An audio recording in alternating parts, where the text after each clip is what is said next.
Hello बच्चों, कैसे हो आप सभी। भारतीय भूगोल का आपका पहला लेक्चर समाप्त हो चुका है। भारत का सामान्य परिचय, जनरल इंट्रोडक्शन ऑफ इंडिया, तो ये आपका समाप्त हो चुका है। आइए इसका रिवीजन कर लेते हैं। और थोड़ी सी कंप्लेंट आई थी लास्ट लेक्चर में, ये लास्ट वाला पॉइंट जो था ये आपको वॉइस नहीं आ रही थी, तो इसको भी देख लेते हैं। तो आप नोट कर रहे थे इसमें विशिष्ट आर्थिक क्षेत्र, आप इसमें नोट कर रहे थे तीसरा पॉइंट विशिष्ट आर्थिक क्षेत्र EEZ। तो इसमें क्या होता है, इसमें यदि हमें कोई परमाणु परीक्षण करना होता है, यदि कोई परमाणु परीक्षण करना होता है या वैज्ञानिक अनुसंधान करना होता है, तो उसको क्या करते हैं, उसकी हमें अनुमति होती है, उतना हम कर सकते हैं। और कितना क्षेत्र दिया हुआ है, 200 नॉटिकल एरिया। तो लिख लीजिए इसमें EEZ विशिष्ट आर्थिक क्षेत्र, डैश लगा लिखेंगे 200 नॉटिकल एरिया तक, आधार रेखा से 200 नॉटिकल एरिया तक वैज्ञानिक अनुसंधान जैसे परमाणु परीक्षण आदि हम कर सकते हैं। ठीक है, चलिए पूरा चैप्टर आपका समाप्त हो चुका है। इतनी सी बात थी और ज्यादा इसमें ऐसा कुछ छूटा हुआ नहीं था आपका। तो इसी से स्टार्ट कर लेते हैं। सबसे पहले ये पॉइंट ले लेते हैं कि रिवीजन में हमें क्या लेना है। तो रिवीजन में सबसे पहले इसी पॉइंट को ले लेते हैं, भारत का समुद्री अधिकार। किसी भी देश का समुद्री अधिकार, किसी भी देश का समुद्री अधिकार कितना है, और इसका जो रूल बनाया है वो किसने बनाया है, वो यूएनओ ने बनाया है। तो यूएनओ ने क्या कहा है, यूएनओ ने एक कंडीशन लिखी है एक लेटर हेड पर, और उसको क्या कहा है, उस कंडीशन को, संधि को क्या कहा है, अनक्लोज कहा है, United Nation condition law of sea. और उसके तहत किसी भी देश को आधार रेखा से 3 सीमाएं दी गई हैं। 12 नॉटिकल एरिया, ठीक है, जिसे क्या कहा है, क्षेत्रीय अधिकार। जितना अपने क्षेत्र पर अधिकार है उतना ही क्या है, समुद्र का भी उसका क्षेत्र होगा। ठीक है, दूसरी बात क्या कही गई है, दूसरी कही गई है ये आपका 24 नॉटिकल एरिया। तो 24 नॉटिकल एरिया को समीपस्थ मंडल कहा गया है। और तीसरी बात है 200 नॉटिकल एरिया EEZ। इसमें क्या होगा, हम वैज्ञानिक अनुसंधान, परमाणु परीक्षण आदि कर सकते हैं। ठीक है, और यहाँ पर जो 24 नॉटिकल एरिया है, यहाँ पर टैक्स वसूली का अधिकार है, लेकिन 12 नॉटिकल एरिया तक तो ये अपना ही जितना खुद का क्षेत्र होता है उतना ही यहाँ पर भी है। इतना यूएनओ के द्वारा सभी देश को दिया गया है, और उस कंडीशन को, उस संधि को क्या नाम दिया गया है, अनक्लोज। ठीक है, ये वाला पॉइंट हो गया। तो आइए पूरा रिवीजन कर लेते हैं स्टार्टिंग से एंड तक, क्या क्या हमने इस चैप्टर में पढ़ा।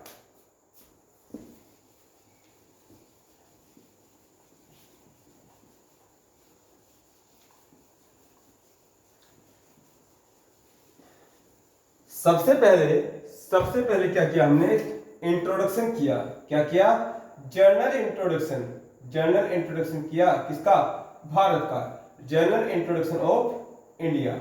ठीक है, जनरल इंट्रोडक्शन ऑफ इंडिया। और इसमें हमने देखा कि एक मैप बना है भारत का, और हमने देखा कि भारत क्या है, भारत यदि देखें, हम भारत का सामान्य से एक परिचय दें, तो भारत में क्या है, ये जो हमारा इंडिया है, जो इंडिया है ये एक प्रायद्वीपीय देश है। ये क्या है, एक प्रायद्वीपीय देश है, किसका, दक्षिण एशिया महाद्वीप का। दक्षिण एशिया महाद्वीप का सबसे बड़ा और महत्वपूर्ण प्रायद्वीपीय देश है। प्रायद्वीप क्यों है, इसके इधर अरब सागर है, इधर बंगाल की खाड़ी है, और इधर क्या है, हिंद महासागर है। इसलिए पूरे एशिया में इतना बड़ा प्रायद्वीप देश कोई भी नहीं है। और इसको तो महाद्वीप, उप महाद्वीप की भी संज्ञा दी गई है। उत्तर की तरफ देखेंगे तो उत्तर की तरफ क्या है, उत्तर की तरफ हिमालय इसके प्रहरी के रूप में है, और सामरिक दृष्टि से इसे मजबूत बनाता है हिंद महासागर। ये हमने जनरल इंट्रोडक्शन में पढ़ा। फिर हमने क्या लिया, हमने इसका नामकरण वाला पॉइंट लिया, नामकरण। तो नामकरण में हमने क्या देखा कि 5 नाम इसके देखने को मिलते हैं, भारत के 5 नाम देखने को मिलते हैं। लेकिन उन 5 नामों में से जब फाइनली देश आजाद हुआ, तो अब हमने क्या नाम को पिक किया है, इंडिया और भारत। और इसके साक्ष्य कहाँ मिलते हैं, इसके साक्ष्य मिलते हैं पहले ही संविधान के पहले ही अनुच्छेद जो है, पहले चैप्टर का पहला अनुच्छेद जो है, उसी में ये साक्ष्य एविडेंस है, सबूत के तौर पर हमने रखा हुआ है कि हमारे देश का नाम क्या है, वो लिख कर रखा हुआ है, हमारे देश का नाम भारत और इंडिया है। ठीक है, कैपिटल की बात करेंगे, तीसरा पॉइंट राजधानी। तो राजधानी, हमारे देश की राजधानी तो तब होगी ना जब इतना बड़ा भूभाग तो हमारे पास कभी था ही नहीं। इतना बड़ा भूभाग कब हुआ, हमारा देश अस्तित्व में कब आया, 15 अगस्त सन 1947 के पश्चात। तो 15 अगस्त 1947 के पश्चात आया, या फिर इतने बड़े भूभाग पर यदि एक किसी शक्ति का आधिपत्य था तो कौन थे, अंग्रेज थे। तो सबसे पहले हमारे देश की राजधानी क्या बनी, कोलकाता बनी। ठीक है, कोलकाता बनी। और जब ईस्ट इंडिया कंपनी का यहाँ से राज्य डगमगाया तो उसके पश्चात एक दिन की राजधानी बनने का सौभाग्य हमारे उत्तर प्रदेश को भी मिला है, यानी कि जिसको हम कहते हैं उत्तर प्रदेश में इलाहाबाद। इलाहाबाद को एक दिन की राजधानी बनने का सौभाग्य मिला है, लेकिन अब उसका नाम क्या है, प्रयागराज है। तो यहाँ से भी कभी कभी क्वेश्चन आपसे पुट कर सकता है। ठीक है, अब बात करते हैं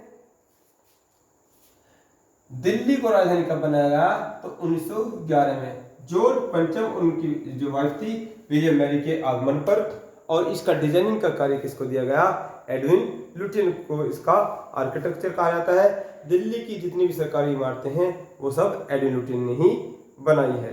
ठीक है, तो यहाँ पर हमारी बात हुई राजधानी वाली पॉइंट से खत्म। फिर नेक्स्ट पॉइंट लिया हमने, टोटल स्टेट कितने हैं, टोटल स्टेट कितने हैं और यूटी कितने हैं, स्टेट एंड यूटी। यूटी का मतलब यूनियन टेरिटरी। तो स्टेट कितने हैं, 28 पहले थे, एक फिर बना, 29 हो गए, और 29 में से एक घट गया, फिर कितने रह गए, 28। तो ये प्लस क्या, एक क्या है, तेलंगाना है जो हैदराबाद से कटकर अलग बना है। और ये +1 क्या है, ये ऊपर का पोर्शन है, ये कौन सा, जम्मू कश्मीर था पूरा पोर्शन, इसके हटने के पश्चात अब क्या है, अब यहाँ से जम्मू कश्मीर यहाँ है और लद्दाख यहाँ है।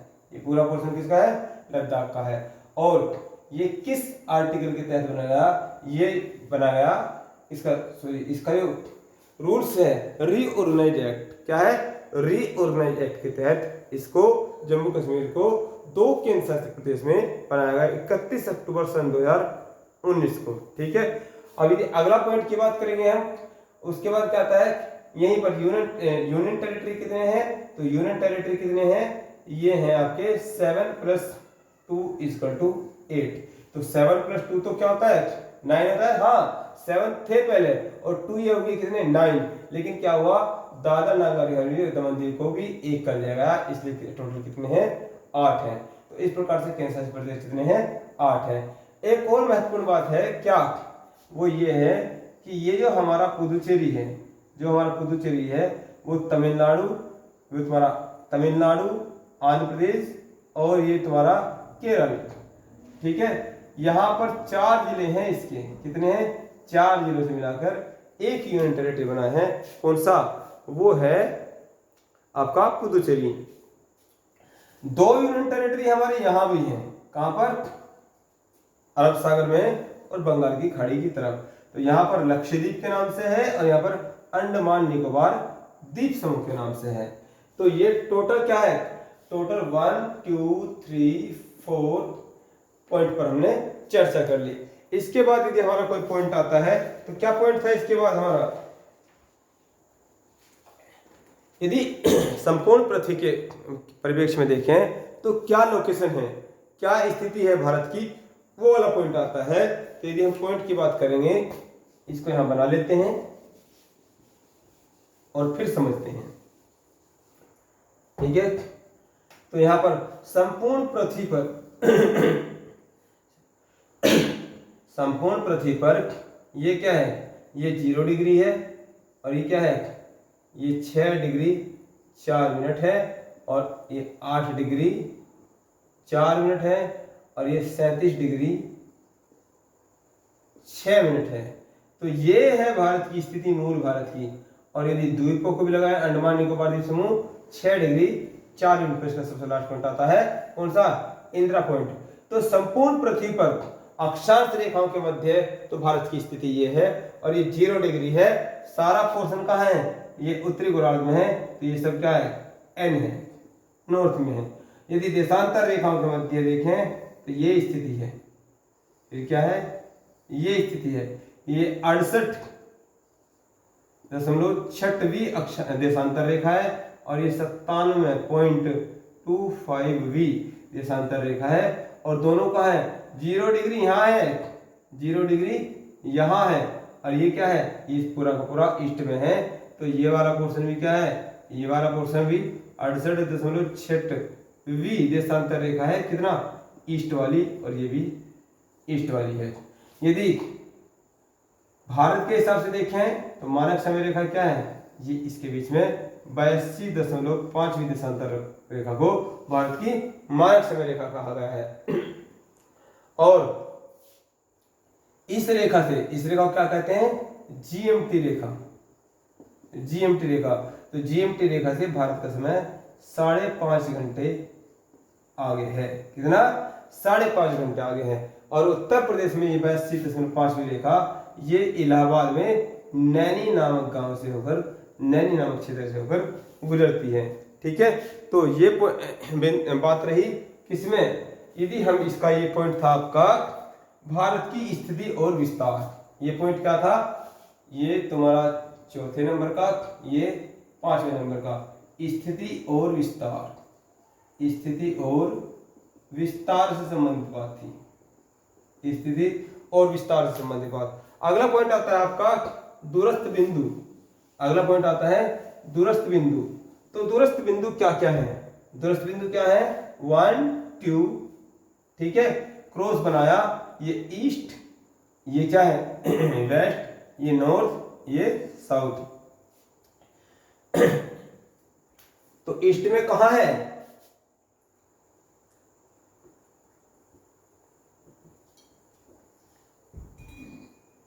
जल्दी बताइए, कुछ आप भी मेहनत कर लीजिए जल्दी से, टाइम अभी केवल 11 मिनट हुआ है। ठीक है, ईस्ट सबसे पूर्व में क्या है, गुजरात है, गुजरात में क्या है, किबूथी है, किबूथी या किबूथू है ना। ये गौर माता है, कहां पर, ये गुजरात में। ये क्या है, ये गुजरात थोड़ी, ये तो एपी है ना, ये तो अरुणाचल प्रदेश है, ये क्या है, ये गुजरात है। तो गुजरात में क्या है, गौर माता है। और उत्तर में क्या है, इंदिरा कोल है, त्रिभुज के आकार का, और इसको भारत माता की माथे की बिंदी किसने कहा है, सरदार वल्लभ भाई पटेल ने कहा है। दक्षिण में बात करें तो कैप कैमोरिन, क्या है, कैप कैमोरिन, कैप कैमोरिन का भारत का सबसे अंतिम बिंदु कहा जाता है मुख्य भूमि के अंतर्गत। और यदि हम अंडमान निकोबार द्वीप समूह को भी लगा लें तो इंदिरा पॉइंट 6.6 डिग्री 4 मिनट पर। ठीक है, तो ये रहा टोटल स्थिति और विस्तार। तो ये था 7वां पॉइंट, ये क्या था, 7वां पॉइंट। और ये क्या है आपका दूरस्थ बिंदु, दूरस्थ बिंदु। अब नेक्स्ट पॉइंट क्या आता है, तो नेक्स्ट पॉइंट आपका आता है जी, हम देखें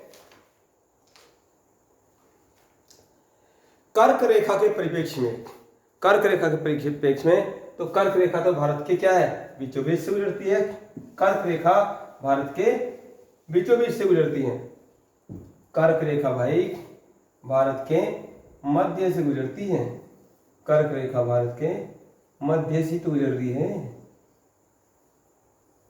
ठीक है, कर्क रेखा भारत के बीचों बीच से गुजर रही है। और क्या पड़ रहा है इस पर, गुजरात पड़ रहा है, क्या पड़ रहा है आपका, राजस्थान पड़ रहा है, मध्य प्रदेश पड़ रहा है, ठीक है, छत्तीसगढ़ पड़ रहा है, और ये आपका वेस्ट बंगाल पड़ रहा है, और ये आपका त्रिपुरा पड़ रहा है, ये आपका मिजोरम पड़ रहा है। तो 1 2 3 4 5 6 7 और कुछ छूटा गया, गुजरात हो गया, राजस्थान हो गया, मध्य प्रदेश हो गया, छत्तीसगढ़ हो गया, वेस्ट बंगाल हो गया, त्रिपुरा हो गया, मिजोरम हो गया। ठीक है, इन 7 राज्यों से होकर ये गुजर रही है, कुछ और तो नहीं है।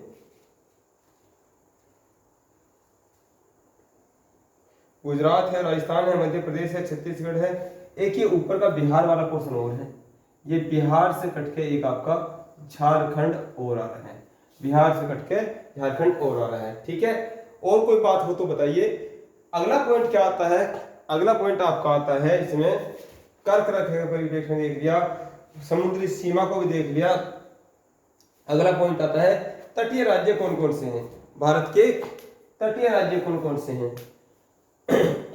तो आपको ये तो मैंने पहले ही बता दिया था, यहीं पे देख लीजिए, ये अरब सागर है, तो ये गुजरात, ठीक है, और ये क्या है, ये तुम्हारा महाराष्ट्र, ये तुम्हारा कर्नाटक, महाराष्ट्र के बाद गोवा, ये कर्नाटक, और ये क्या है केरल, ये तमिलनाडु, ये आंध्र प्रदेश, ये उड़ीसा, और ये वेस्ट बंगाल।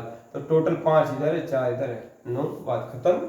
तटीय राज्य में और क्या देखना है, तटीय राज्य वाला पॉइंट ये हो गया। फिर नेक्स्ट पॉइंट यदि हम देखते हैं क्या रहा है आपका, यदि हम सीमा के विषय में बात करेंगे, भारत की संपूर्ण सीमा के विषय में बात करेंगे, तो भारत की जो संपूर्ण सीमा है वो कितनी है, 22,716 है ना, 22,716। कैसे कैसे है यदि हम ये मान लें भाई ये क्या है, ये भारत का मैप है, ठीक है, और यहाँ पर ये क्या है कर्क रेखा गुजर, ये गुजरात है, तो ये ऊपर वाला पोर्शन, ये ऊपर वाला पोर्शन कितना है 15,200 किलोमीटर है ना, 15,200 किलोमीटर है, और यहाँ से यहाँ तक का पोर्शन 6100 किलोमीटर है, कितना 6100 किलोमीटर है। लेकिन यदि द्वीपों समेत देखें तो 7,516 किलोमीटर है। अब 7,516 को जोड़ देंगे, ये 7,516 को जोड़ देंगे तो टोटल कितना बैठेगा, ये 516 तो जू का तू आ गया, और ये कितना होगा 7,512, 22,516 किलोमीटर कितना है टोटल, 22,516 किलोमीटर है। और इसको हमने किस प्रकार से समझाया था, इसको बताया था हमने भाई इस प्रकार से, यदि भारतीय सीमा की बात करें, भारतीय सीमा की बात करेंगे तो भारतीय सीमा कितनी है, 2 प्रकार से आप डिवाइड कर दो, एक स्थलीय सीमा हो गया, एक क्या है जलीय सीमा हो गया।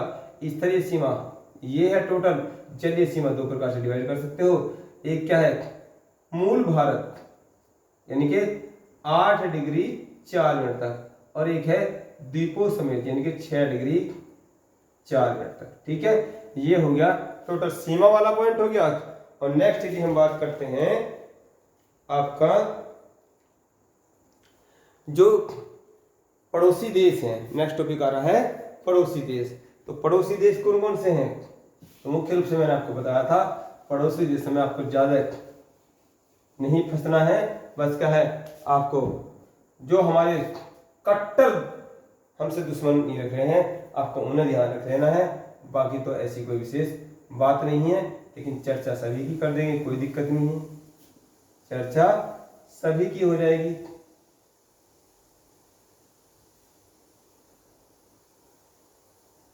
चर्चा सभी की हो जाएगी। तो यहां से यहां तक क्या है, ये पाकिस्तान है, इसका जो बॉर्डर है ये कौन सा बॉर्डर है ये है रेड क्लिफ।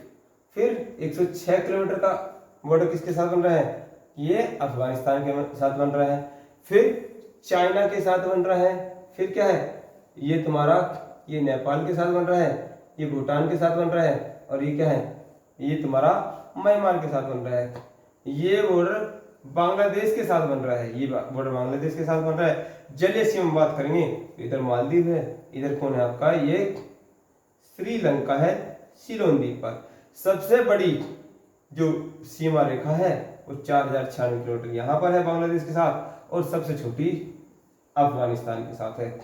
सबसे खतरनाक ये हमारा पाकिस्तान के साथ है, और ये इसके चाइना के साथ है। यहाँ पर पीओके पर किसका कब्जा है, पीओके पर किसका, ये पाकिस्तान ने कब्जा रखा है, और इधर ये क्या है इधर अक्षय चीन, ये चाइना ने कब्जा रखा है। तो ये हमारा क्या है, ये हमारे पड़ोसी हैं, जैसे भी हैं अच्छे हैं बुरे हैं आप देखो, ठीक है, इनसे सतर्क रहने की आवश्यकता है। नेक्स्ट पॉइंट जो आता है, नेक्स्ट पॉइंट यदि हम आता है आपका, और तो ये सब बिल्कुल इतना ही था, और इसको रिवाइज करना है आपको, जितने भी आपको मुख्य मुख्य बिंदु है सभी को रिवाइज करा दिया है। बाकी बिल्कुल लिपिबद्ध कराया है आपको, डिक्टू सारे पॉइंट लिखवाए हैं। अब आप इन्हें क्या कर लीजिए, इन्हें कंठस्थ कर लीजिए, इन्हें रिवीजन कर लीजिए, इसी में से आपका क्या है एग्जाम है। यदि क्वेश्चन बाहर भी जाता है, यदि क्वेश्चन बाहर भी जाता है तो वो भी आप इन्हीं के माध्यम से आराम से कर ले जाओगे, ठीक है। तो मिलते हैं नेक्स्ट वीडियो में, नेक्स्ट चैप्टर में, नए चैप्टर के साथ। ओके, धन्यवाद।